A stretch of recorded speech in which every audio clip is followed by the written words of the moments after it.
Everyone, welcome back to my channel. Today we are going to talk about workers' deliberative approach. It's an approach of curriculum development, and I never heard it before in China. Now I learned something about it and I want to share to you guys. So what is workers' deliberative approach? Some ideas of the workers' deliberative approach are based on swaps and different from Taylor's. Walker's approach studied focus on what people actually do in the developing curriculum, and he believes better curriculum will result when participants understand the complexity of the process. And Walker's approach apply not only to the process of planning, but also the communicating among planners.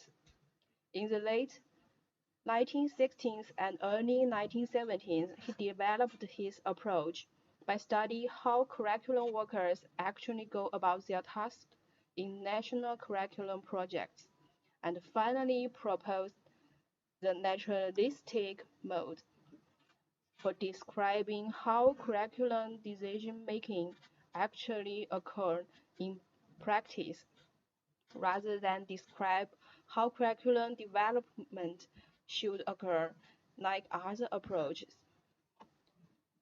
It has three basic phases. The first one is platform, and the process is deliberation, and finally he gets the curriculum design. Now we will talk about platform. What is platform? Platform refers to what future decisions, discussions, and eventually the resulting curriculum will be built on.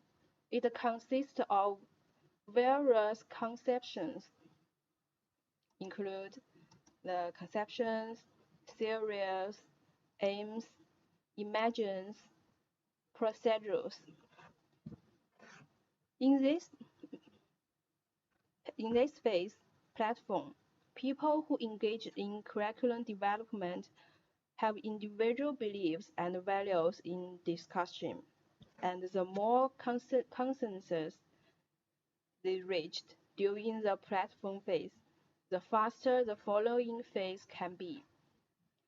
But no matter people get much or little consensus, more they will move into the second phase, the process, deliberation. Deliberation focuses on how to apply the beliefs mentioned in the platform phase to practice to assess the actual situation and prepare for future measures. The process of deliberation includes four parts. The first one is identify relevant facts. Then they will generate alternative course of action in light of precedents. The third part is consider the cost and the consequence of all alternatives. And finally, they choose the most defensible alternative. The last part of this mode is design, the curriculum design. The result of the deliberation is the curriculum design, and it's the decision-making phase. In this phase, they make the final decision of all the curriculum development. Now, what is the limitation of Walker's approach after I explain what is his approach? I think the first one is it describes what happens in the process of the curriculum design, but do not describe what actually happens in the classroom.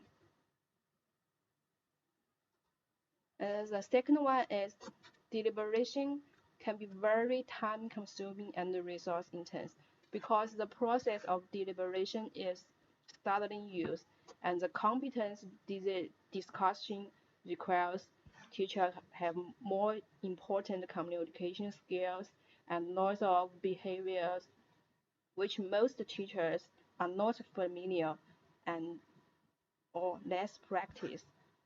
And the discussions are sometimes confusing and ineffective. So sometimes no effective alternatives and the solution of problem can be found. And another limitation I think is the consensus is often hard to achieve, especially developing curriculum at national levels, because the workers' approach is study based on the national curriculum project. So this is the workers' approach I want to share to you. So is workers' approach used in your country? What do you think of this mode? Please leave a comment. And the same, if you like, you can follow us. Thank you. See you next time.